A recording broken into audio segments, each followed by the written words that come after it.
Alrighty, welcome back to some more action here. We're straight into the fight. Calic's going to be able to pick up the first kill here with the Glock. We're going to be here on Inferno. Eternal Fire versus Genk, and Centaurus picks up another one. He's looking to try and get the 30 bomb this time around, and Moore does take a kill for himself.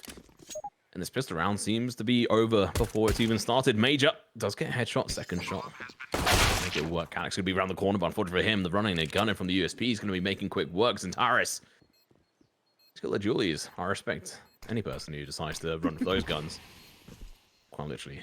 Well, now Two he guns is. are better than one. Exactly, you know, more bullets, more power. 30 bullets in the magazine. X-Cloud's going to be in a good position with these two of these. Unfortunately for him, Rest does manage to spot him out, and Moore can't quite hit the headshot. It could be turn of the vents. Centaurus goes in for the 1v2, finds the first kill, going in for the second one here. Look at the delay, the time. The counter is almost all the way down. It doesn't matter though. He gets the final kill. A three-piece once again. He got the 3 kills in the first pistol round last game, and he's looking to bring it through into this one once again. Rest got 4 kills in that round. And to be fair, I mean, even if Rest gets the last kill, he didn't have a kit, so it wasn't happening. But damn if he didn't try his hardest. Very, very close round there. One of the closer rounds I think we've seen. And that is a lot more reminiscent of what I expect from a pistol round. But of course, Eternal Fire do come out on top of it. That's great news for their T side because they can put quite a spend into the second round for themselves. And Genk, oh, and they've bought into a scout and a rifle here. This is a pretty big investment for them. Be curious to see if it actually pays off because, of course, high risk, high reward. But if it doesn't pay off, That is really big. That tag enables Askin's teammates to be able to get some kills here, or at least one kill. At least the potential. Oh, he gets the headshot on Calix, who wasn't even the player he tagged. That's big. I mean, that's a gun dropped and a player out of the count. If they can convert this, Sam, there is a lot of potential here for Genk. Inferno is a bit of a dangerous map. If you let the T's run away with it and dominate obviously the economy, you're going to be in a lot of trouble. So if they can try to bring this back and punish Eternal Fire rather, that would be fantastic. Folks are going to be used covering up Askin, now realizing his position is going to be countered. They may even choose to rush over to that smoke. No, short is going to be the call. It's going to allow him to hold a couple of different spots. While he goes out. X-Cloud is going to be off. The bomb, it's it. Krapower's going to go into the kills. He's going to be able to find one. The player pushes out for Palmers. He does get a kill, but Refuser picks another one for himself. And now with more. Last player left alive. Has to do everything. It won't be 4. Picks up Refuser. The bomb's going to go down. That's $400 in the bank. Not a bomb that he wants to go down if you're ganking now with more. He's going to be on 62 HP. Make that none. Askin gets his second kill of the round. What an impactful player there. Askin, really well played. But those deagles on the site, Sam, beautiful. They risked it, and they do indeed get the biscuit. And to be fair, I was a little bit worried because so X-Cloud had managed to creep his way up into apps, and I wasn't even sure if Eternal had, or rather if Genk had clocked that. And yet, Krapow is still able to get so much done with the Deagle, still able to get those kills with relative ease, it must be said. So really well played there. Really good job of locking down the site. Of course, that first kill from Askin, as you said, really, really important. The tag down as well, just to give them that little bit of an extra edge in that round. But of course, the information, once that smoke comes out, that it's likely going to be a push, and Genk do a really good job of pivoting off of that. And this is also great because it's somewhat broken Eternal Fire's economy. They're back down onto upgraded pistols, and this is fantastic for Genk. Still a dangerous map to have these pistols on or go up against, including that Mac 10 as well. The 10-9s are absolutely brutal. There's a lot of close quarter positions on this, and when you've obviously got Galils and stuff, you're going to be at slight disadvantage at this spot. Close proximity is that. Incendiary grenade is going to be big. The Famis is going to be coming out, but doesn't manage to get the kill. He's going to get shot from behind, and now it's going to be Centaurus dropping down, getting a kill. These flashes absolutely brutalized Genk's defenses and just tore them apart completely. And now you have to see these two players going for the save. This is another example of Eternal Fire and how well they do at adapting. We saw it time and again on Nuke, and we're seeing it again here. Instead of going, okay, B site, a little bit dangerous, let's not. They go, no, we know where they're going to hold. We know where we need to throw our util to counter them. We're going to rush it, and we're going to shut them down. And they do that on pistols, essentially. Upgraded pistols. I mean, that was really, really impressive. Okay, you can get a lot of firepower close range with those Tech 9s, fair enough, but it's still a good play, and it works out for them. They come through with this 4 players alive. They manage to pick up quite a bit of weaponry for themselves, so there's some big upgrades there. So ultimately, it does work out very well. And Genk, we're not expecting that to come through, and tables have turned slightly. They're the ones in a little bit of a tight spot economically. Eternal Fire can now kind of bonus this a little bit. Of course, they'll spend into it a bit just to make sure that they can stay above water in this round, make sure that they can win through it. But for the most part, yeah, this has been a good turnaround. Yeah, they really do have to try and force into this. Their loss bonus goes up a tiny bit, but honestly not enough to make much of a difference going forward. Especially with this full buy, they're going to have to suffer the consequences of their actions if they don't manage to pull this one out of the bag. Flash does come out. Asken's going to be here once again with the scout. That nade is actually fantastic. Does allow him to potentially one-shot Calix. He's going in for the peaks. Assuming Grenade's going to get dropped out. That was a little bit of a risky move, but it does work in his favor. Delays the use of this smoke. So it's a little bit of extra utility from the side of Eternal Fire is going to be wasted. And you see, we are seeing them rotate now over towards Banana. Facing up against this MP9. If they go in blind, he may be able to pick up 1 kill. I don't think the second one's going to be on the cards. No, he doesn't find any. They're both full flat on their face. This has to be a save. There's no way. Oh. Asken's risking everything. He's going to be going in for the peak. He gets the headshot. That still does not open up this round, though. No. That was a massive failure on the side of Genk's side. They completely threw on that Banana side. And they had an opportunity, obviously, with the A1 and the MP9 to be able to get a couple of kills there. Clearly weren't expecting the fake, right? I mean, you saw there was a deep push down Banana to get some information. Didn't spot out anything, so they're thinking, all right, they're going to go for the A push again. They've done it 3 rounds in a row. So it seems like it's a likely thing to happen. They saw some of the util coming out, very familiar utility as well. So they keep the players there to hold it, but they're not really expecting the push to come through when a couple of players swing out at the same time. And unfortunately, not able to convert anything. And yeah, forced into that save. All right, Asken getting that 1 kill helps at the very least. I think they would have realized that Eternal Fire had to force into that round. So you want to do as much damage as possible. But again, we're starting to see some kind of scary parallels here between what we saw with Nuke and now Genk. They haven't had a real gun round just yet, though. So I'm kind of holding out hope for when that does happen. But considering how badly they're losing these rounds, it's going to take a little while for them to build up to the economy that they need to get into a gun round. And now, of course, well, Asken Scout's going to see if he can get something done with that. Yeah, it's quite unfortunate because his molly forced that rotation from Eternal Fires over towards Banana position. And I don't think obviously, like you're saying, they didn't quite account for the fact that they were just like, okay, well, we give up A. We'll go B, fine.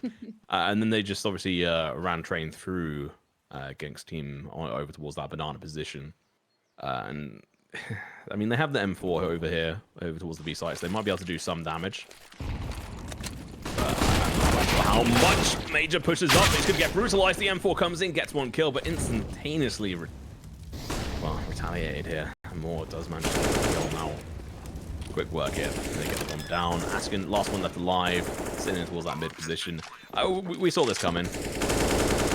It's not too much of a surprise. Major does go down. He was the one with the FAMAS anyway. And that's really clever. They entered in with the FAMAS. So if he does go down, at least they have the firepower, the AKs behind them.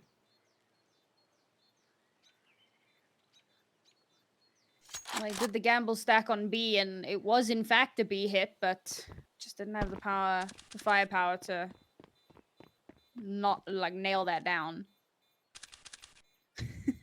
I do like that Asken does go for these kind of late, potential exit frag type events. I mean, yeah, that was unnecessary. I mean, I respect the YOLO play. He didn't really have too much to lose or too much to gain, but I mean, I say that he's on 4.76k. He can't buy an AWP. Utility's going to be more limited. So, and he's been effective with that scout, so he could have kept that into this round. I suppose he's figuring he'll buy into the next, but as you say, he has been effective with the scout, so that's a bit weird. Also, interesting to note that we're finally getting attack timeout. We didn't get a single one on Nuke, and that was a little bit of a cause for concern, but it's nice to see that Genk is actually using that this time around. We'll see if they can make some adaptations here.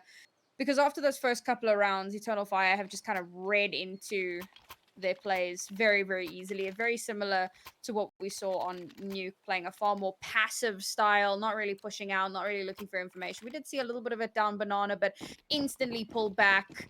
Very often you'll see someone leave someone down in that cubby, for example, for if somebody's on a late lurk, they could potentially try and get something there. But no, they pull back. They're a very, very passive team. And I think that Eternal Fire are using that information very well to their advantage. See what these rifles can do on the Genk side. Decent amount of utility on their side. No lethals. It's going to be a little bit more difficult. That smoke does go out. They're going to go in for the peak, but they're going to get absolutely slaughtered if they're not careful. Zentaris a major pickup. One each. Open up this fight. Over towards long. Calyx goes for a little bit of a greedy play. Does get slapped back down. The bomb is still sitting over towards stairs. So they have rotational capabilities here. Zentaris looking to go in for the information. If he gets this kill on this player, that's it. That's the round over. But Refuser is going to go for the smoking instead. This does allow them to play a little bit more freely around that area. Pal doesn't quite get the information in towards that second mid. If he peeks in towards stairs now, he would have a whole bunch of information for his teammates, which is going to be crucial. Smoke is going to be coming out now. This is the information Krapal needs. His teammate needs to go on over through CT. I don't think it's going to happen. Going to have the CT smoke going out. Flash going to be coming out. Second one. Smoke over towards the boxes, but Krapal is here. Backstabs them. Stops the bomb. He does eventually get picked up, and now the rotation can go over towards the site. It's all going to be on you, but the Flash is going to be brutalizing them, Zentaris. Headshot is laid down, and now going to be in a 1v2 over towards the banana position. They're going to be jumping through, playing a little bit of a YOLO spot, and it does work, but Askin's going to be low HP, and Moore's going to be taking him down with no difficulty at all. Refuser, I mean, what happened? He just fell short on that. Didn't quite realize there was going to be a flash coming in. Played a little bit aggressive. I think, towards the end of the round there, you start to think, well, maybe they don't have as much utility left. They saw quite a bit of it get used early on, but it's one of those things, right? You can't really underestimate. You've got to be thinking about, it's a bit like a game of chess, right? You've got to be thinking 5 steps ahead just in case this might happen, and that's difficult, right? That really is what separates your tier 1 from those who are your up and comers. And unfortunately they weren't really expecting that flash to come through there. And a really great recovery from Eternal Fire, it must be said, because things were starting to look really dicey in that round. Oh, well,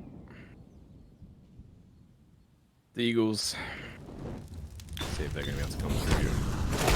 Krapal's going to go for the aggressive spot, gets the headshot, goes for the second one, and the lineup was great, but unfortunately didn't quite land, and Moore does get the kill. Ryo's going to get slaughtered, doesn't stand a chance. Last player left live. Rest with the little bit of utility P250 in hands, and Tarek's going to be peeking his way down. This round is in the bag here. Again, going to be down potentially 6 rounds, or should be 6 rounds at the end of this. And if this player can make any hero plays, which, I think we've all got our doubts about, especially after Zentaris is going to slaughter him. Zentaris is now sitting on 12 kills.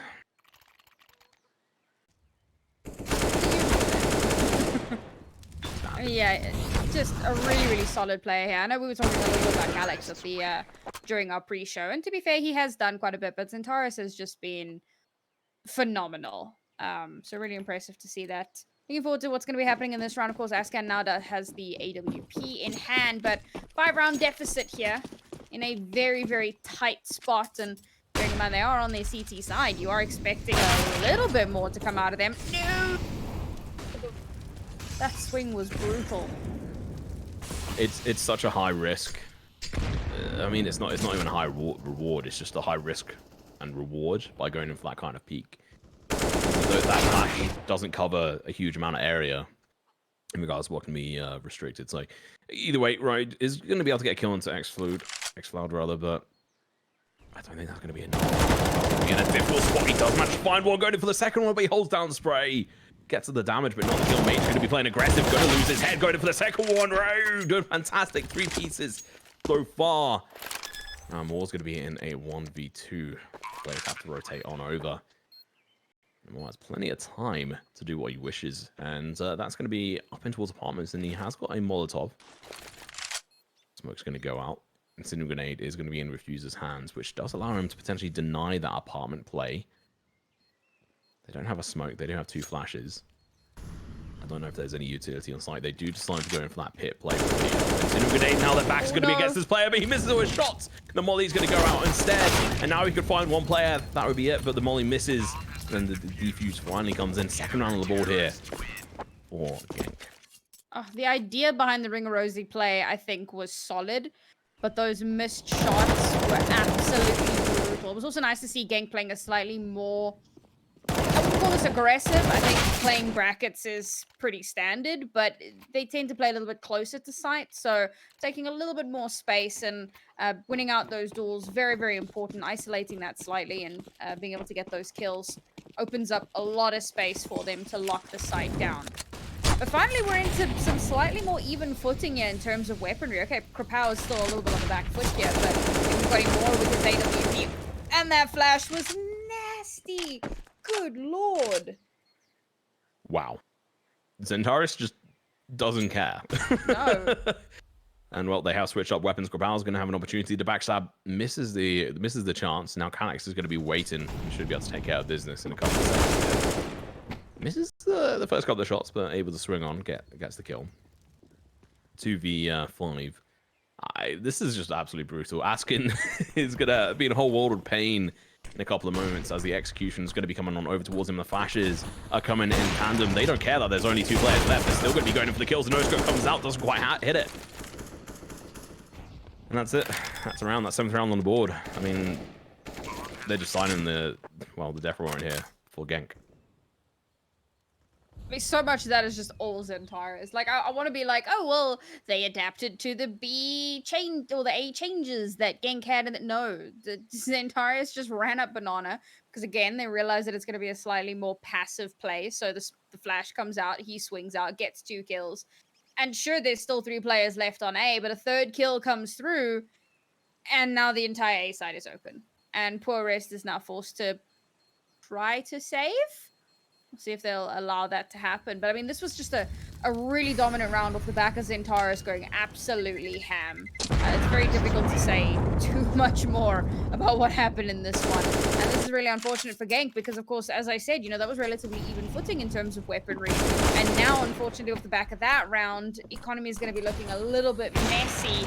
And it's just going to get worse and worse as it carries on. 7-2 here. Oh... I'm getting flashbacks to Nuke. It's not good. No, I mean, it's 7 rounds. That really is a fantastic for Eternal Fire here. On their T side, doing really well. They're playing very good. I mean, Xcloud is really sort of flopping, but honestly, his teammates are so aggressive and playing so well. It's kind of hard for him to shine amongst his other teammates here.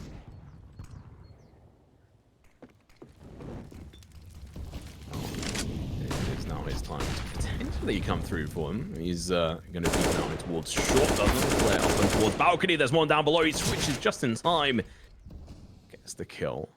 Rest, I'm not sure if he was seen there or not. He might have appeared on the radar.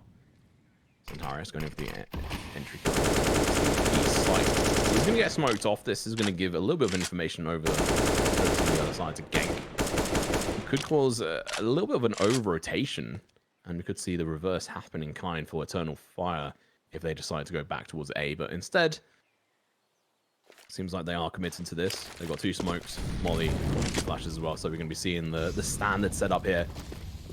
Molly does come out to try and counter this aggressive play. But the smokes are going to be absolutely brutal. Rest is going to have to be the king player here with the flash. But it's not going to work for Major, who's still going to get flashed. But still going to be able to get the kills, and I mean, that's pretty much it. 2 deagles in hand. The shot's going to come through, but that was a headshot through a body part. So it doesn't quite manage to deal the killing blow that was needed. 2 deagles, Askin. Going to be trying his best. Might be asking a little bit too much from him. Ow, could make this work. But he's going to be going up against an AWP player, doesn't care, still makes it work. He's got his own little pocket rocket right there. be able to find that kill. Going in for the second one. Not going to work. That's going to be 8th round on the board here, Sam, and they are getting brutalized on the Genk side. Yeah, I mean, at this point, it feels like Genk, I don't know. They don't really have a way in. And I think that one of the biggest issues is that they feel like a relatively one-dimensional team. And this feels really mean to say. I hate saying things like this, particularly on broadcast, but it feels like there is very little depth to what we're seeing round after round. It's 3 go A, 2 go B. The 3 on A are in the exact same place every round. The 2 on B, exact same place every round, unless they're doing a banana push. But even that isn't terribly often. They're super telegraphed, and Eternal Fire just read into them like a book every single round, and it's heartbreaking. Yeah, I think there's going to be a good lesson for Genk. They've got a lot to work on. And obviously, having Askin here is really going to be a little bit of a troublemaker. Having a different team makeup, as it were. This double spot over towards the short position over towards A is a fairly classic one, and it could really work out for them. But I have a feeling they're going to get absolutely flashed to oblivion. So I'm going to wait that comes out. The second flash as well. It doesn't quite work, though. He's still going to be able to get the first kill. Goes in for the second one, makes it work, but he's going to be greedy going in for the third, but makes it work. Has to go for the reload and more. Doesn't get a chance as X-Cloud is going to be able to take care of business. Gets the kill. It's going to be a 1v2. Oh, it's a leg shot of all things. All it takes is a grenade. Smart play from Amor instead of trying to go for the plant. Chucks down that molly. That molly was absolutely key. Without that, they could have lost control there. But it's going to be 3 players here coming in from that short position. Maybe one going up in towards apartments. Refuser with a A1 and more with AWP in towards apartments. Should be able to get this kill. Finds it. Position known. He drops down, unfortunately, to his death. As Askin catches him off guard. X-Cloud left in a 1v1 situation here. Askin trying his best, but unfortunately had his knife out. Caught off guard, and well, he, as the usual saying goes, he brought a knife to a gunfight. We said X-Cloud was having a bit of a quiet game. I think that's a bit of an understatement, but he really shut up the end of the round there. And again, you know, Eternal Fire doing so well to re-stabilize, even when they're heavily on the back foot. I mean, for X-Cloud to get both of these kills here is huge. And it's a round that I think, given the way that it started to end, I wasn't sure they were going to come out on top of it. But Genk needed that back down onto upgraded pistols. Very, very little to work with here. And it's another round that Eternal Fire, rather. There were some good showings from the Genk players, but another telegraphed round. That's rude, man. They managed to get 1 kill there. The more does go down. I thought they might have been able to get that last round. But, I mean, at 9 rounds, this looks like it's obviously going to be a 10th round on the board here. This is just exactly pretty much nuke. Yeah. I need to double check what the actual timelines of refresh. Yeah, I mean the rounds like the rounds that Genk have won are pretty much very similar in regards to like how far apart they are on this first half. They can win the next like 1 or 2 rounds and they'll be but honestly they're gonna have a difficult time. They could try to play up against obviously Fire on their T side, which may work better for them, but at such a massive deficit, Sam, I just don't know if I see it coming out in favor of them. I mean, again, you bear in mind that this is Genk on their CT side. So their T side is going to have to be pure magic. And that's after them winning the next 3 rounds. Which I don't know if I see happening. You know, Krupau is able to pick up an AK for himself. This is good. It might help them into the next round, economically speaking. Because, of course, this is going to be a full buy across the board here. Or maybe they try and pitch in and get Askin an AWP. But, yep, there you go. It's happened. So, there you go. That's the whole point of that save. They're holding on to that rifle. They are going to be using their second tack timeout here. And, I mean, they've already used 1 before, so you can't even pull the too little too late because they've done it. And they're just really struggling to adapt. And I think that what makes it so difficult is a lot of teams, I mean, you have plans A through Z, right? And when the one plan doesn't work, well, then you try and figure out the next plan. But because this is a team that seems to run the same strat every round, it's very difficult to make adaptations. I mean, you could call an adaptation. You could say, all right, guys, let's do something really crazy.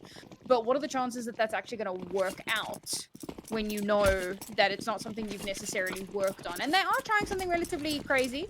There's a huge gamble towards the B site here with only one over towards A. Be curious to see if this actually does work out. Yeah, I mean, because they've done this play, they have to win Banana. If they lose Banana, then they've just done this for nothing. And unfortunately for them, Cax and obviously XCloud are going to be pushing up in towards apartments. This is all going to be down to Krapal. Long position is going to be held by another player. Ryan might get caught off guard. Krapal's going to get potentially slaughtered. There he is. Ryan's going to be in a good spot. Gets 2 for himself. Now short. The 2 players are going to be pushing on. He catches 1. Can't get the 3rd. He's trying his best. But unfortunately, it's not enough. Now 2v3. This round has to be won by Genk more. But the AWP takes the first shot. Askin knows where he is. Gets the rebuttal. Centaurus pushes over towards Long. Unfortunately for him, he's read like a book. Put down now on the desk, and now they're going to be able to get the defuse. That's going to be the 3rd round on the board. They have now got as many rounds on Inferno as they did on their map on Nuke.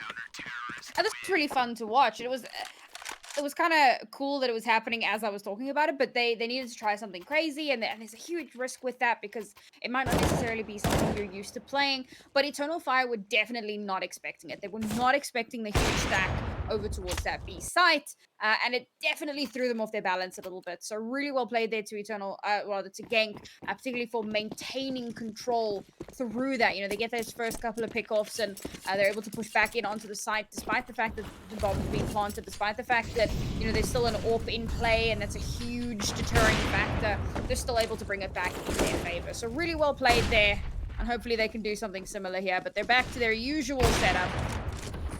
Oh, Askin doing quick work. He's going to be able to get a double kill, but from behind. XCloud does get the kill, but not before going to get traded out for himself. And now RU is going to be able to get killed.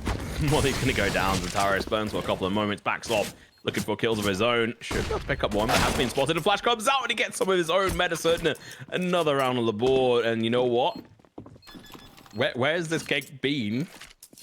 Every other round, pretty much. Yeah. But so I was saying, like, oh, it's the same setup, but it was different because, of course, Askin is usually at top bracket. This time around, he's in apartments towards Boiler Room, and no one's expecting him to be there. Why on earth would he be there? So he's able to get those 2 kills really, really early on. It's a really small adaptation, but it clearly makes the world of difference. 1 more round left in this half. Genk need it, and even with it, I'm still not convinced of their odds. So yeah, gotta come out strong on top of this one. We'll see if they make some more adaptations. Yeah, I see they've got, no, I thought they had 3 over towards B, but 1 is rotating back. And they've got some early util out in towards the apartments. Rest is going to lose 50% of his HP. That Askin takes down a more. That is actually a fantastic start of this round for them. Better than they have done for the majority of their rounds. About 4 rounds on the board, like you said, it's not the best CT side, but it's not the end of the world. If they have 5 rounds on the board, they could try to really squeak it together. It's going to be, they're going to be playing against the wall every single round. If they don't win the pistol rounds, then I think that'll be it. But you have to wait and see. I will say RU really has been pulling out the stops better than he was on the Nuke, and that really has been the difference for them. Refuser has been a little bit lackluster over towards the B site. He's not really had as much of an opportunity because obviously A site has been the main site that gets attacked first. Then having to try to hold the B site by yourself or whatever is always going to be difficult. Execution is going to be over towards the B site once again. Rest has an opportunity. Flash goes out, but he messes it up. It lands up close instead. Smoke goes down. Refuser's blocked off, and now they can really just get absolutely slaughtered. This is an opportunity for Eternal Fire Flames rather to really take control and just finish off this half. Instead, Centaurus turns, gets a kill. Refuser gets 1, but it's traded in kind. Now we slow down for a couple of seconds here. 3 players left on the side of Eternal Fire. Oh my god. Eternal Flames just sounds right. I'm sorry. I mean, it's a song, so... Yeah, I know. I didn't realize you're an Atomic Kitten fan, but I respect it. I've got that song like running through my head at the moment. Major. Good kill there on Krapal. He's been trying to find anything, but he's not being given an inch. He's going to have to play a little bit more aggressive. He's Managed to get 1 kill so far this round. Xantares is going to be in a good position going for the quick peek. Backs up over the player and that's it as well. Xantares takes down Naskin. RU goes down. That's going to be the 11th round on the board here for Eternal Fire. Fantastic start on their first, well, on their map rather. Looks like map 3 might be a bit of a mysterious beast that we're not going to see. We'll have to go into the second half and see if Genk have got it.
Welcome back, everyone. We are heading into the second half of Inferno, Genk versus Eternal Fire. Of course, it is 1-0 currently in favor of Eternal Fire as Genk try to claw their way back into the game. We saw some nice adaptations from them at the end of the last round, but it was so late in the game with only 4 rounds in this half. Remains a huge question mark. I say it's a huge question mark. It's a relatively small question mark as to whether they can bring this back.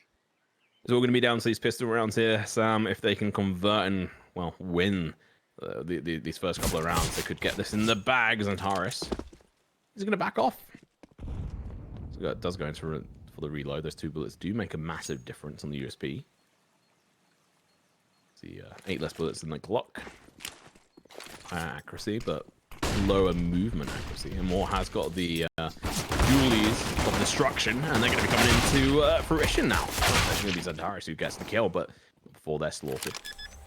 Major unable to see anything. Good placement from the smokes, and Flash is going to be coming through. Kanak's going to be coming up from the rear with his teammate as well. Lookin's going for the flank.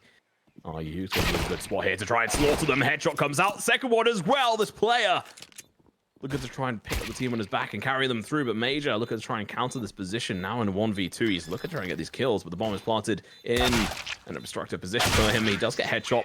2 HP left. RU comes through from the sidelines and dinks his head. It was an important one to win, particularly here on this T side. So gonna have a little bit of extra cash to play with here. Very curious as to what the buy is going to look like. And yes, it is going to be a very, very strong force. But for Eternal Fire, we've seen a lot of teams after losing the first round force up. And it looks like Eternal Fire are going to do the exact same thing. This can be very, very risky, but when you feel that you're the superior team, it can work out and it can destroy the enemy team's economy. So it's a really risky play, but if it pays off, then that could just be the game. If they can do exactly that. No real momentum play is going to be coming out from Genk yet. They've had it a little bit slow, waiting to see if they get any pushback from Eternal Fire at the moment, but none thus far. Major with the 5-7. You have to be careful where you position yourself with that gun. He's the only one towards that site in the moment. Some exploratory positioning going to be coming in from that molly. It's going to be potentially put down on the players. Is that Harris goes over the peak, gets the kill. Krapau actually goes down to Memorials, the scout. Now Major going to be up close to personal. Like I said, it's all about positioning with this pistol, and he's going to be making it work. Finds one, but that's all you need.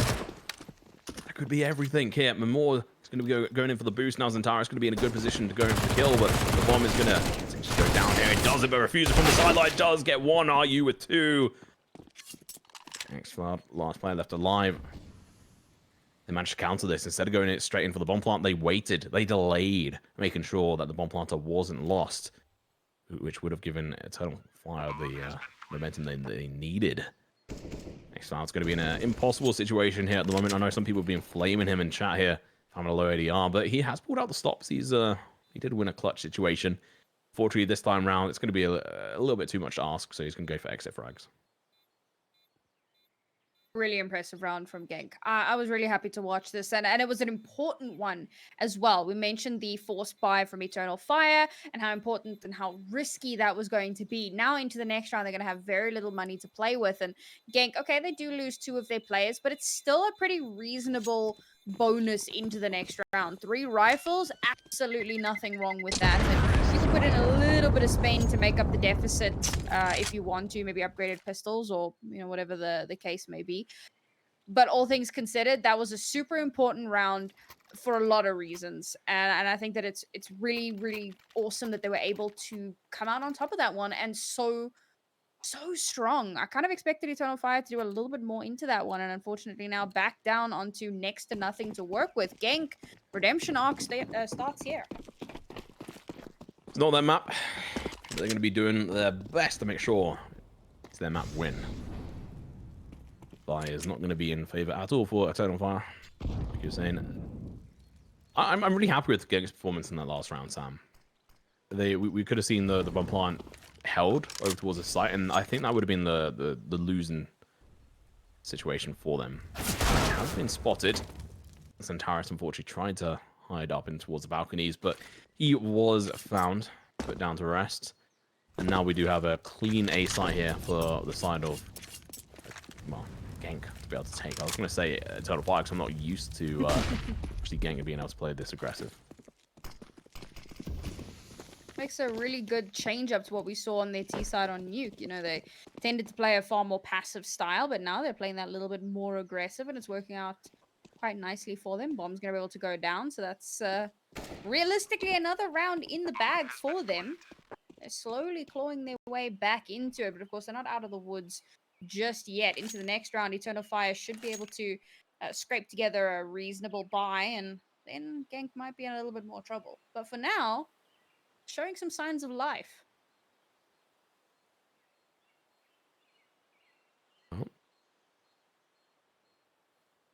Genk are playing a little bit of an aggressive push over towards. Potentially want to try and find a couple of these upgraded pistols and anything else they can find. And with the Mac 10, extra kills with it is fantastic. Oh! X-Cloud almost going to be able to get that kill, but unfortunately for him, is found. So that is a lot of extra money in the back for this team. If you have a look at that back here, Sam, they are rolling in it on a couple of players.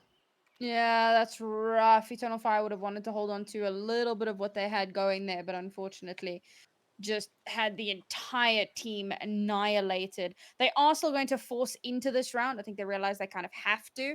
Genk are turning into a runaway train, and if they allow that to keep going, they're not really going to have any sort of response to it. So Moore has pulled out the AWP. We're hoping to see a little bit more out of him than we had in the previous round. He hasn't been, dead quiet, but it hasn't been as strong of a performance as we might have expected, particularly coming up against, you know, Asken's AWP. It's been rough going. So we'll see if he can start to turn things back around. Deagle in hand for Refuser. Let's see if he is going to be able to land the shots. He does, but unfortunately it was a tag. Quite the kill he was wanting, but damage is done to Taris. With that Molotov, is going to be cutting off this site, and a lot of utility is going to be used for the side of Genk. That's a little bit unfortunate. Those nades raining down, doing a lot of damage. Oh, that's big, especially as only 34 points of damage have so far. To the other side, Cropaulo catches him more off guard. Is not going to be landing any shots. Molotov going to be going down, but not going to find any markers. Xcloud is actually in towards apartments at the moment. Zantara's going to be playing aggressive. Rest is in good position to potentially find him, but information was seen. His knee was seen. That gave away his spot.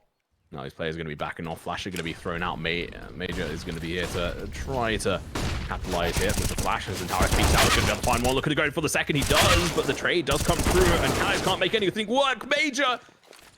He's dropped and the bomb is going to go down. What a turn of events. Fantastic execution from both sides, but Genk are going to remain on pod and top, and Xcloud, last player left alive, picks up an AWP and is looking to save. Call. Like we said, right, Force coming into this round didn't have a lot of cash to work with, so I want to hold on to that. It felt like Eternal Fire had a really good opportunity there. You know, Genk were really being corralled down that banana line, but they did a reasonably good job at denying a lot of info, so you're not 100% sure of where those players are with pinpoint accuracy. So Eternal Fire don't take the risk of pushing out too quickly. You're also not 100% sure that they're going to be committing to that B side because that utility hasn't come out yet. So you don't really know how to respond. And I think that if Eternal Fire had kind of hit the gas a little bit there, they would have been able to kind of radar in and force them into a smaller position and then being able to kind of gun them down. But because they had to play a little bit slower based on the information that they had, it gave Genk a lot more opportunity to push out onto the site, get that little bit more aggressive, take control of the site before the reinforcements can arrive. And then, of course, at that point, it's basically just cleanup.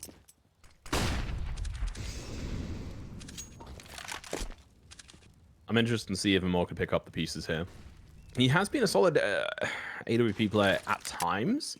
Obviously, we're only just seeing the first couple of games here in 2023. So, welcome back, everyone, to the CSGO matches. But I'm interested to see if he's able to really piece everything together. At the moment, I rate Asken as a better AWP player, but yeah, this is I'm purely saying from these two matches we've seen so far, he's been able to hit his shots a little bit better. But let's wait and let's see.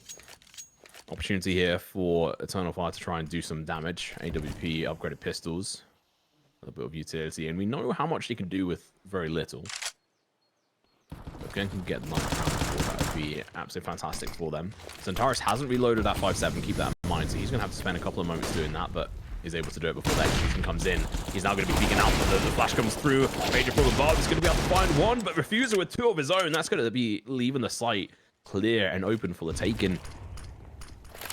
The last player left alive is going to be looking to take over through towards Coffins here. His teammates are going to be backing him up from that CT position, and more of the AWP unable to find any real targets. Shots coming through the smoke, and they've opted to go in for the save here. 2 saves in a row. This is not the Eternal Fire we saw on Nuke. I mean, this is a whole. I think maybe more accurately, this is not the Genk we saw on Nuke. This is very much a different beast entirely. They're not playing that same passive playstyle that we'd seen before. There's definitely a lot more... What's the word? It's not aggression, but there's like intent, right? You can really feel that they have a plan and at the start of every round, and they stick to that plan. There's some really solid follow through. It's very different to what we'd seen earlier this evening. So it's really cool to see that they have managed to kind of turn it up a notch and start bringing things back. They're now down to only a 2-round deficit. They came into this down 11-2 at the half. They've no, not 11-2. I can't do maths. 11-4, and they've done really, really well at bringing it back round after round. Eternal Fire haven't managed to pick up a single round in this half. Like, Genk have consistently been a thorn in their sides. Now Eternal Fire, of course, forcing in once again.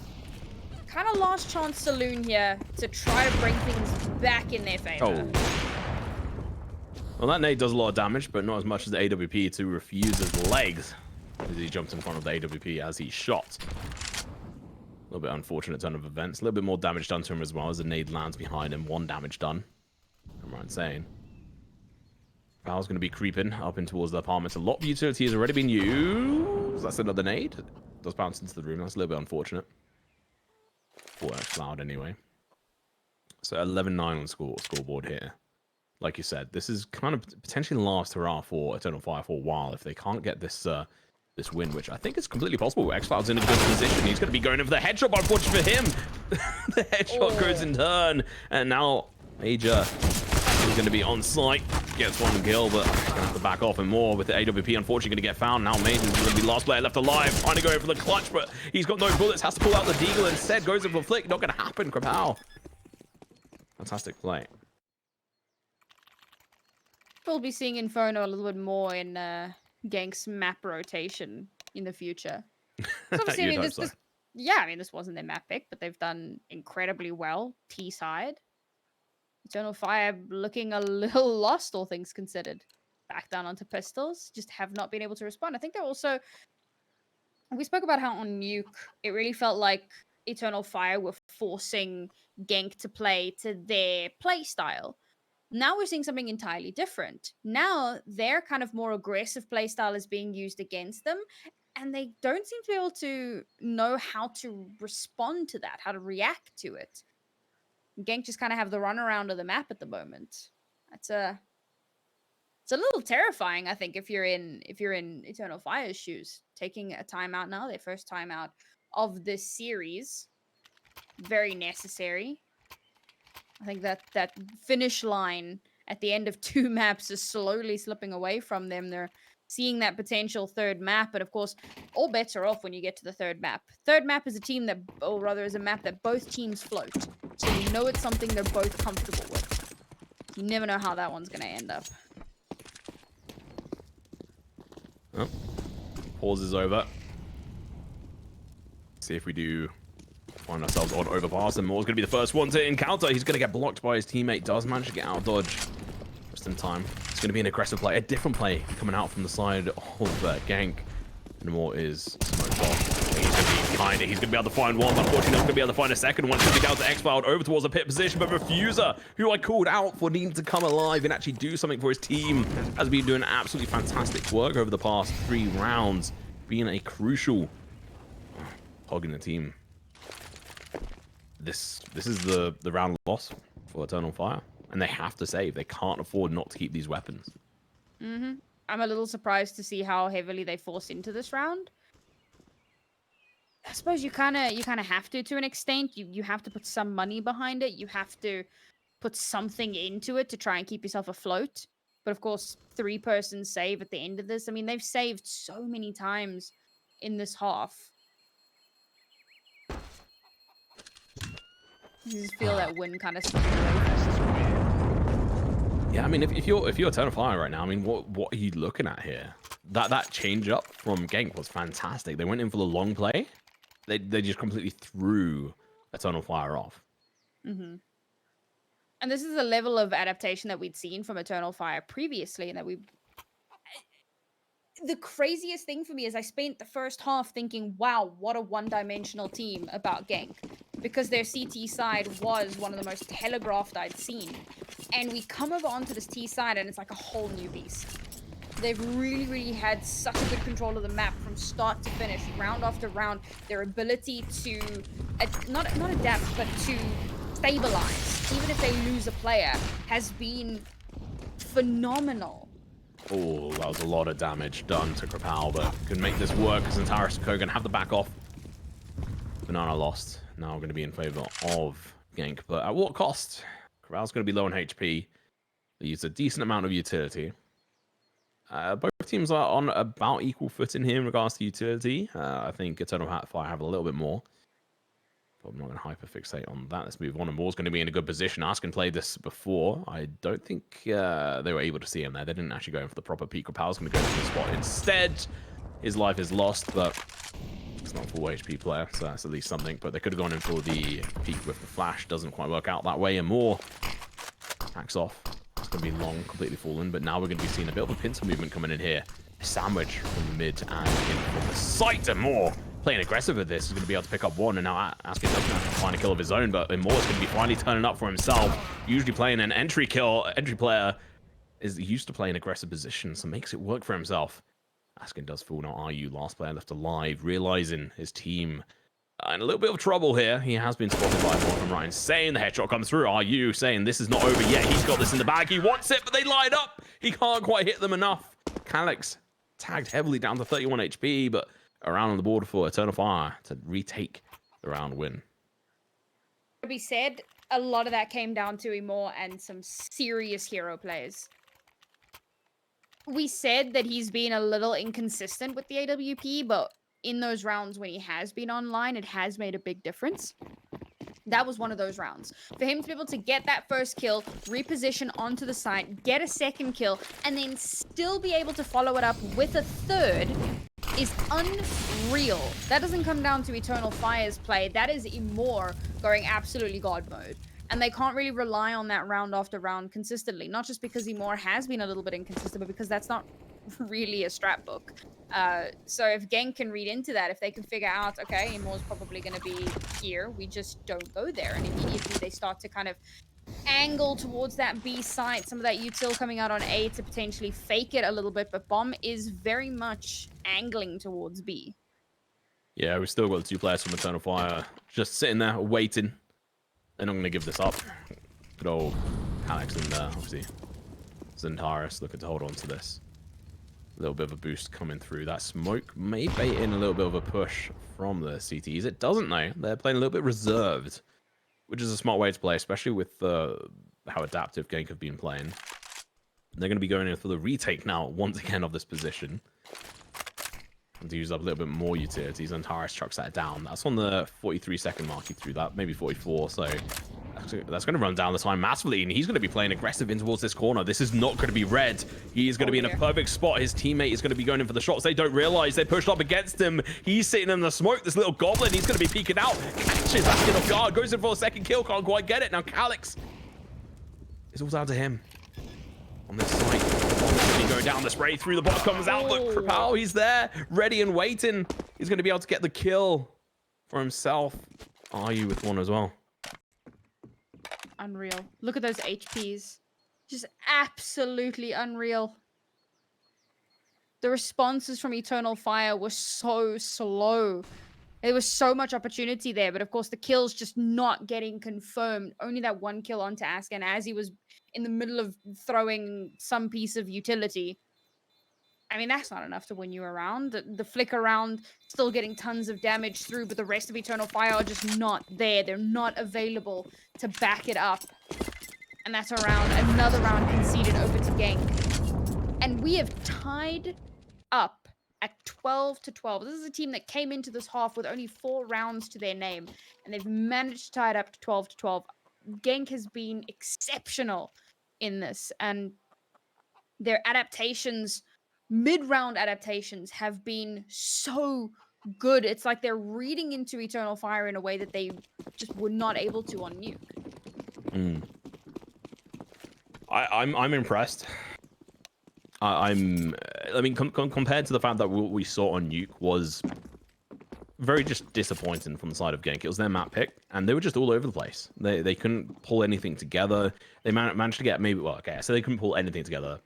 They pulled a couple of rounds in. They obviously got 3 rounds in total on their map pick. And Eternal Fire had a lot to do with that. They're playing very destructive and being able to adapt to whatever Genk decided to try and throw at them.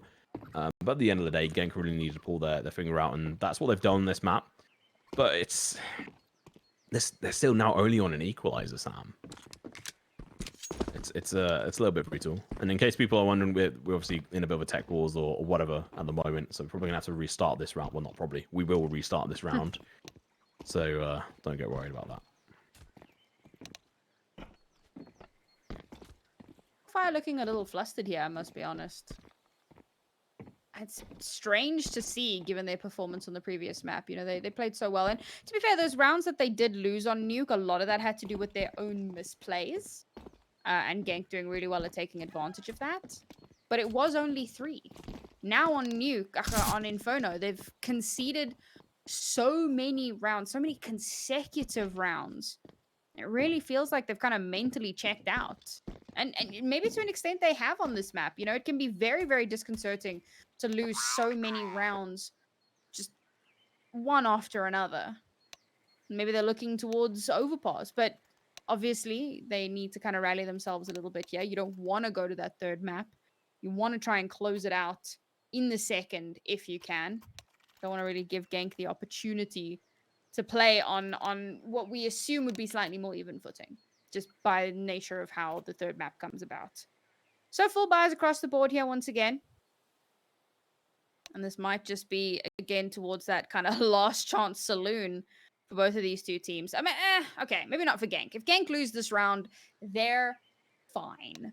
They've got cash to spare. Eternal Fire, on the other hand, losing this round could be detrimental. That puts them on only a 2-round loss streak, which means it's very little cash in the bank for them. So this is an important one for them. And I didn't see a world where I'd be saying this about them, but yeah, they're in dire straits now. Yeah, I mean, the only person who could realistically buy next round is going to be Calyx. So there's no buy round after this if Eternal Fire lost, which means we should be seeing the 13th, maybe, well, 14th round on the board for Genk if they manage to win this one. But it's not over yet. We've not actually seen the round, so we can have our predictions and expectations, but they can be turned on the head at a moment's notice. Especially with a player like Xantares, if his smoke play worked in that previous round, that would have just been a whole different picture we would have been seeing. More playing a little bit more aggressive with this AWP. I do enjoy that, but unfortunately the molly does go out, so it stops him from being able to potentially find a kill there, but they do manage to take back the top of Banana at least. Refuse are going to be sitting on the other side here. Just out of reach of this nade damage. Luckily for Xantares, he's not going to get shot in the back by a more. Fuse are just on the other side of this wall. That's one of the more wall-bangable spots, but now with the only 5 bullets, you have to be a little bit careful. He goes in for an aggressive peek. Oh. He goes in dry, and, well, you get what you deserve, I guess, in that situation. That's a pretty pivotal opening pick there. Get themselves that numbers advantage. Try and get into Genk's heads a little bit, but it won't force the angle here. Well, this is a good move, but Xcloud's going to be in a crucial spot to try and deny them, but he's going to get spotted, and now he's going to be in a damning position. Xantares, he's going to be having to try and carry this on his back, but Xcloud chucks down the smoke, allows him to have a little bit of an extra room, and that's round. Quick one as well. And it all came down to these, like, 2 really, really pivotal moments. Of course, Imor getting that first kill really, really early on over towards the B site. Amazing. And then that trade that happens towards top brackets. That's big. Because already Eternal Fire have a numbers advantage. Now they've taken yet another player off the board. So they're pushing onto the site 4 versus 3. They get that next kill, and that's it. It's over. So quickly. And okay, Imor has a big part in that, obviously, but I wouldn't go so far as to call it a heroic play like what we'd seen previously. This was a lot more coordinated and a lot more planned out. And it was a pivotal round for them to win. They do manage to do that, but as we said, Genk rolling in cash, no issue whatsoever into this or the next round for that matter. Really well played by Eternal Fire, just in general. Especially Xcloud, who is going to get the first kill this round. And towards that mid position and more with one of his own over towards Refuser. And things are looking a little bit dire, actually, for Genk all of a sudden. They're going to have to use a lot of utility. They've obviously lost a lot thanks to 2 players dying very early. Xantares like, bro, I'm here. Why are you nading me, Calyx? Why? Well, it's going to be difficult. 3 players going to be pushing on over. Xantares is going to potentially mow them down. There's going to be a counter smoke going to be coming out. Never mind. Doesn't need it. He's going to go for the spray. Finds one. Can't find the second one in time. But the smoke saves his bacon here. Alex going to go for the spray through the smoke, picks up one, looking for the second one, can't quite pull that off with Krapal. Last player left alive is 7 HP. There's not much you can do in this situation apart from just die. Really solid banana control here. Not giving Genk the space that they need to push up. Not really allowing them to get those opening kills, which I think has been a big issue here. You know, Total Fire just really struggling to find a pivot point for themselves. And the last couple of rounds, getting those early picks, being able to create that advantage that's given them the pivot point that they need. Now, if they win this round, of course, we're on match point. But again, looking at the cash available here, okay, it's a lot less. Let's just say they put a bit of a dent in their bank account. And into the next round, it's going to be look, they've got a little bit of a loss streak for themselves, but they're actually going to have very little cash to play into this. So if Eternal Fire can win this round, there's every possibility that they're still going to be able to come out on top of this one. Oh, Gen's going to be in a solid position, but Amour's not going to give him the chance to do any damage there. Centaurus chucks down the incendiary grenade. Going to be giving them a little bit of extra room, going in for the information, and now he's had a tool. He could chuck down the grenade, do a lot of damage, go for the spray if he so wishes. Refuser, if you drop now, that's going to be huge. Wow. Man advantage right off the bat. Eternal Fire are laughing now. They were in dire straits. They had their backs against the wall on equalized rounds, and now these 2 rounds are just seemingly blown past. Although, yes, Genk have been able to buy back into this, but it doesn't matter when you don't get a chance to really shoot at anyone. Centaurus going to be pushing through. 1, 2, make it a third. You can't quite, but he's done his damage. 3 kills in that round, and he's laughing all the way home. That was his 32nd kill, and now Calyx going to be in good position to be able to try and counter them. The smoke is going to be in a solid spot, deny them the instant vision on him, and well, it's going to be backed up by the smoke from the T side, and Xcloud just going to be there to just sweep away these players. And what a round, Centaurus, you absolute goat. Okay, it took a while, but finally we're starting to see that familiar Eternal Fire that we'd seen previously, and a lot of it is coming off of banana aggression and getting more results from that banana aggression that they had been in previous rounds. That's where they're getting you know, all of their early frags in the last few rounds that they've won. That's where they're starting to find the space that they need, and it's worked out really well for them. So this is clearly the adaptation that they decided to go with. They're going to put a little bit more pressure over towards banana. I'm very curious to see what Genk are going to do here, because we've said, you know, they've had some good adaptations on this map, on their T side in particular. They've scraped together a buy. It's not great. It's lacking in a lot of utility. So there's going to be a lot more focus on actual gun power and making the most out of the little bit of utility that they do have available to them. But they know that they're at a bit of a disadvantage in that regard. They have to be aware of that top banana position. We'll see how they choose to adapt. Tunnel 5 just been playing this fantastically. Centaurus especially. With his teammates, to be honest. I can't just say Centaurus. That was a team play. The flashes, the smokes, everything on that front over towards the B side, they're holding fantastically. Once again, the flashes just allow him to sneak up into this. He goes for the information, and Askin shuts him down. He says no more. Takes the goat out to slaughter, as it were. Now we have the other team players wanted a little bit of piece of the action. The flash comes out, and he's going to try to pull off the same, but unfortunately, a blinded player, RU, gets the kill. Calyx gets 1, gets 2, looking in for the 3. Cattle going to be headshots aside from the first one. Eventually goes down. Rest's going to catch him off guard. Nothing can be done about that. Xcloud is going to be in a bad situation here. And he does go down, goes in for the spray. His position is now well documented. Smoker's coming out. But unfortunately, he runs into the gun, and what a round. What a turn of events. But you have to give it to Calyx. Those 3 kills were almost pivotal. Those were nasty. And it came so close. Okay, Rest a bit of a tight spot for himself there, but he does manage to catch one player completely off guard, which is huge. But again, it came down to that top banana. Askin is waiting. He knows there's going to be top and honor aggression because that's what's been happening round after round for like 3 or 4 rounds in a row. So he waits. He holds that position. And again, that first kill, that opener is pivotal. Calyx almost rests it back. But nope.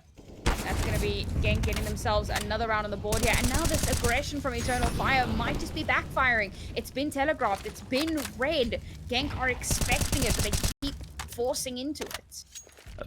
The reverse damage to Refuser and the rest of it is actually really good for them. It's going to make them, you know, feel a little bit more in danger as far as it goes. You'd ideally want to have Calyx with the AWP now, but it's not really going to happen. And Moore's playing with that and is going to be trying his best over towards the A site. We do have the Genk side split up. 3-2 split at the moment. 3 going to be doing a bit of an exploratory mission. Oh, that jump missing is a little bit disappointing. Calyx going to be again boosted up once again. Fortunate for them, it wasn't heard. Centaurus going back at the back of sight. Calyx is found automatically. The rest going to be pushing aggressive. Major does find the kill, but a player is being allowed on over towards the site. Playing over towards Softens. Should be heard. Centaurus falls a little bit too hard, though. This could be the 14th round on the board, and more goes down. It's going to be a 2v4 situation. X-Filed and Major. They're going to have to do their hardest and damnedest to try and pull this off. And you can see the hesitation here. And now realizing that there's a player that can go in for the backstab. X-Files is like, well, no, we can't go for this. We're going to have to go in for the win or overtime. This is huge. Genk pulling it back from the brink. Major. He's going to get checked. He does manage to find the kill, but his position is now known. If they can get that... Oh, 1 weapon left on the board. Honestly, this is not worth either one of these teams' fights. Askin is going to be playing aggressive, though. He wants to try and find this kill, and Major tries to go in for the weapon save, but it doesn't happen. That's an AWP on their side, so Askin can get that picked up. Bit of a weird round from Eternal Fire. Very messy towards the start there. Almost felt like a bit of a YOLO play. And of course, Genk just do really well to shut it down instantly. Not going to have any of those shenanigans here. We could be seeing OT. There is, in fact, yes, I don't see a world where somehow Eternal Fire, given how they've performed throughout this half, I don't see a world where they win this round. Not with what they have available to them. So, yeah, OT, get in my face. It is looking that way, but never say never. It is interesting seeing UMPs on the board. This is not a gun we see very often. It's nearly always the MP9, but this is the last round, so the MP9 being slightly cheaper and offering, you know, a little bit better cash reward. Actually, no, it's the same one we're talking about. I don't know. I don't like the UMP. I rate the MP9, but we'll see how it does in this front. Refuser going to be in a difficult spot. They're going to be going for the aggressive push, but that molly actually stopped them from pushing, and that smoke as well. So information is there, and Moore's going to get burnt alive. That was a solid Molotov. I see no kills off the bat. Some damage done. But no initial picks from either side. This is the 30th round here, chat. We could be seeing overtime on Eternal Fire's map pick. See how that goes. And more, instead of an AWP, he's got the MP9 in his hand.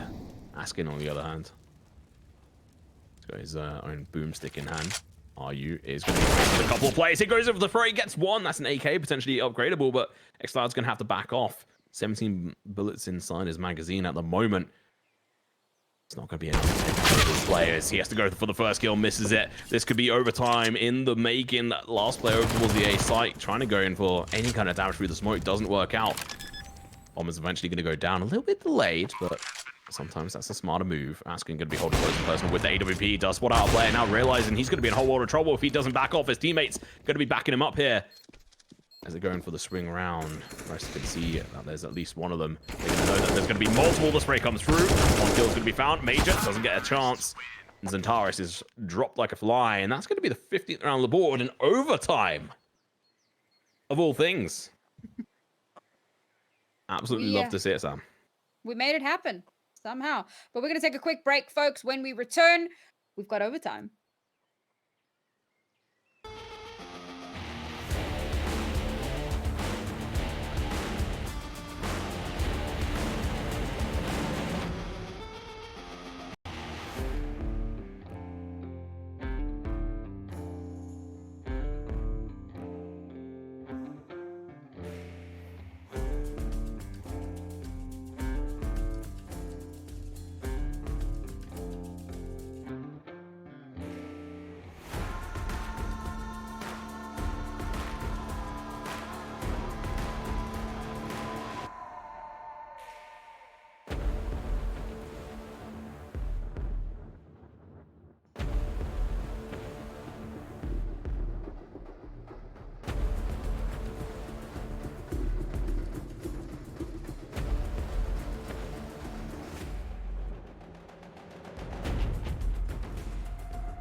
Well, I don't think either of us expected to be at this point. Overtime here on Inferno, the comeback from Genk has been absolutely magical. Is a word that I don't often use on a broadcast, but I think that that definitely applies here as both of these two teams fight to try to win this map. Oh, I don't think chat, of all things, expected to see this this come through and be in overtime. But it's what we've got to work with. Eternal Fire slipping down a little bit, but Zantara's going to be back to his old tricks. Remember, keep in mind, he started this with 32 kills. See what he can get by the end of this overtime. 1 kill down. His teammate is going to be down to 30 HP. We'll have to see if they're going to be able to make this work in their favor. T-side is not most optimal for them so far, from what we've seen, but being able to get this initial pick, I would imagine if we looked at the stats that every time they were able to get an initial pick, they're pretty much the higher chance at winning the round, so it's off to a good start for them. We talk about how important that opening kill is, statistically speaking. If you're able to get that, you should be able to convert the round, but Genk have been pretty good at adapting mid-round and stabilizing after losing a player. With a strong push here up Banana, they haven't opted to pull back. They are, in fact, going to take this aggressive push. Major in the smoke here. Could be the spanner in the works. Oh, Major's going to be up behind him. He's going to be able to find one. Goes in for the second one, but can't quite get it. Zantaris does find one over towards the A site. RU is going to be able to get that trade, but it's not going to be enough, I don't think. Oh, Zantaris, never mind. It is enough. Bomb going to be planted fairly default over towards Coffins. They're both going to be holding on towards site at the moment, expecting someone to come from the banana area, but it's not going to be the case. 2 players going to be sneaking their way in towards Church, and well, this could be interesting. They're going to be faced with a double set of players here. Xbox going to be going for the peak. They're going to be obliterated. Never mind, no more. Goes huge. Goes of the spray, gets the double, and is going to be laughing his way home. I can't say that's too much of a surprise. Imor in many times has been the linchpin that his team needs. So there you go. Manages to clutch out a round for his team, and they will slowly start working their way up towards potentially winning things out here. I just wanted to point out, you were talking about how we're on round 30 previously. Now we've done 32. Zantaris on 34 kills. He did actually hit that 30 bomb, and Ryu is not far behind him. 27 for him as well. This has been a bit of a slugfest between these two teams. Getting trying his best, but he's going to be pushing through. It's a little to avail here. Refuser does get a kill through the wall. Oh, you onto X-Cloud as well. That's big. Really going to be whittling down the numbers. Calyx over towards Long could find this kill. Flash going to be coming out by him. He's going to be able to go in for the peak, and well, Krapal's completely blinded. Smoke is going to do nothing for you, Genk. Going to be 2 smokes wasted over towards the A site. Now they're going to go for an aggressive push over towards B. 1 player to try and hold this off, and it's going to be Major. He has an opportunity here. A1 in hand. Don't really want to be playing close and personal with this, but he hasn't got a chance. Flash comes out from the CT position. Bomb is dropped, and now he's going to get taken out. Nice trade. Smoke goes through. He's going to be able to go in for the bomb plant, but the wall bang is not possible either. Calyx going to be playing aggressive. Gets the kill and a more. He does what is needed of him. Aggressive plays to AWP. Works out. Asking fools. That was really good timing as well. They both swung out at the same time because that CT position was actually being watched. And the rotation comes through back towards Banana. The 2 CT players, the Eternal Fire players, swing at the same time. Because as that one player is swinging, I'm going, oh man, he's going to get absolutely destroyed by the AWP. But no, Imor comes out from Banana at the exact perfect time, has his teammates back. And that's another clutched round. And I definitely use the word clutch. It came so close, down to the wire. Genk fighting tooth and nail to stay alive in this. But Eternal Fire, again, just kind of runs away with it. And on their CT side, which was their weaker side, you know, you think back to the second half of this map. Oh. That's not going to hit those shots. They're a little bit too tight. I can't blame him for that. Bounce going to get a nade landed at his feet. Only does 16 points of damage.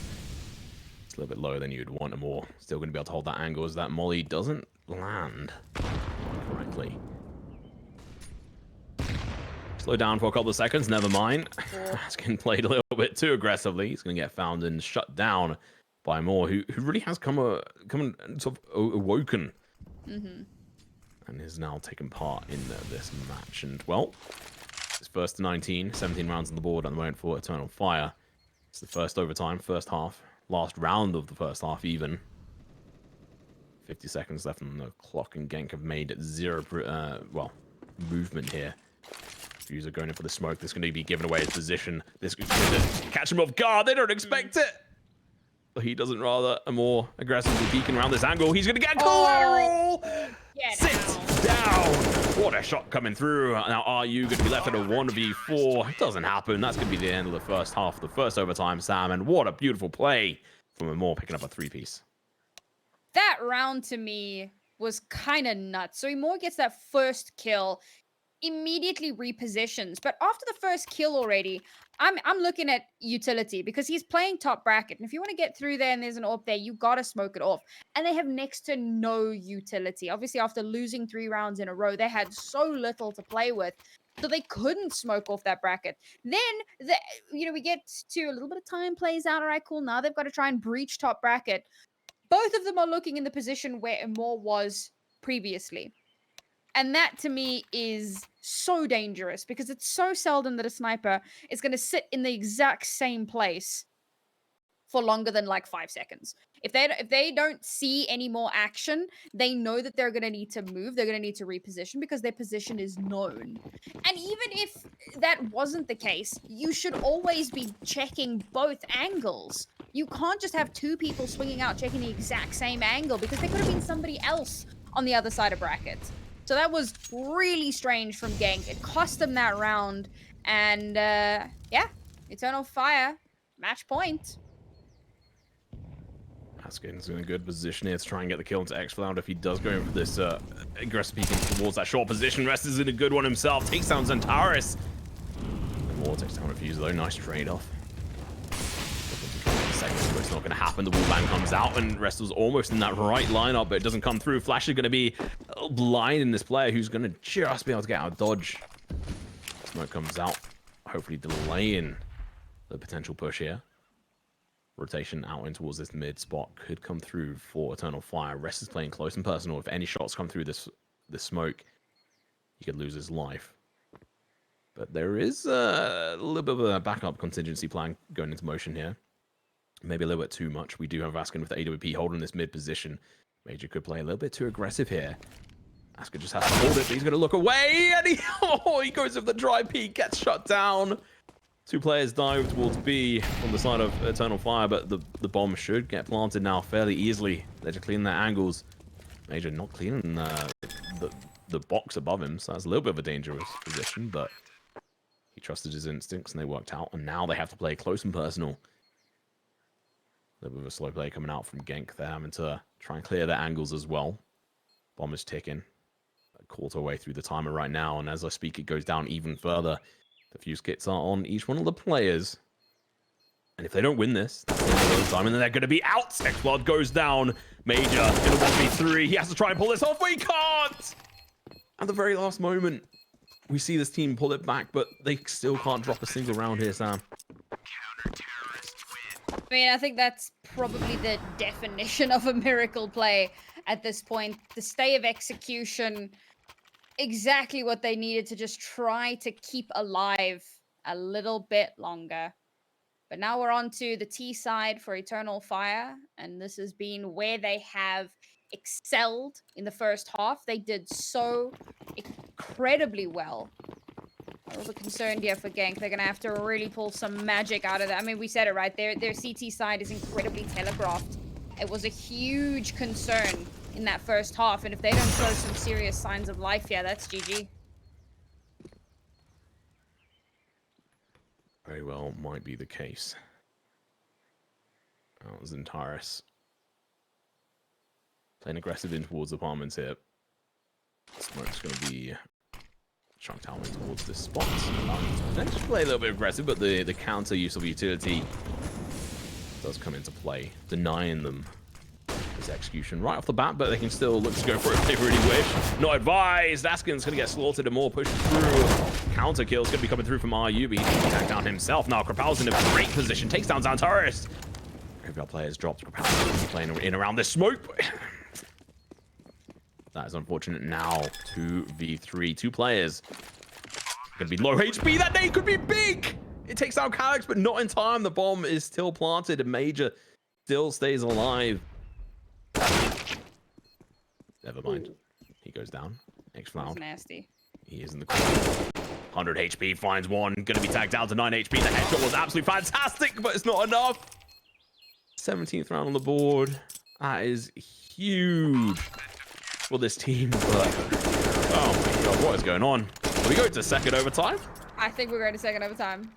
You know what? Both of these teams fighting to stay alive. Bearing in mind the stakes here, of course, with this being the second map, if Eternal Fire win this, they win the series.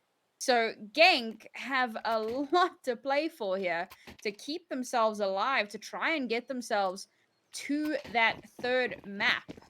There's a lot to play for here. Of course, losing here isn't the end of the road. You go down to the lower bracket, but nobody wants to start their tournament in the lower bracket. So a lot on the line here. Good God, man. Ooh, Calyx, what is going on? Just shutting them down. We said second overtime, and he said, no, I need to go make a coffee. That is not the case. Absolutely nutty from these players, and more. And Calyx going to be teaming up. Now it's going to be a 2v5. Everything to play for. And everything to lose. Refuser. Trying to jump in with a couple of his own, but he's going to get shut down. And, well, I think that's game. We've got one person left over. It's going to be Askin, of all people, a player who's new to this lineup, and he gets shot with the smoke by Zantaris. Absolutely crazy results here. No second overtime is going to be played out, as we see the first 2 maps be the only maps we see on here. 37 kills in total from Zantaris on that. He managed to get, like, you know, a decent amount into the overtime, but we saw him pre-overtime get 32 kills. He really is a GOAT. He's been exceptional. Didn't manage to hit that 40, unfortunately. So close. But wow, a really, really solid performance.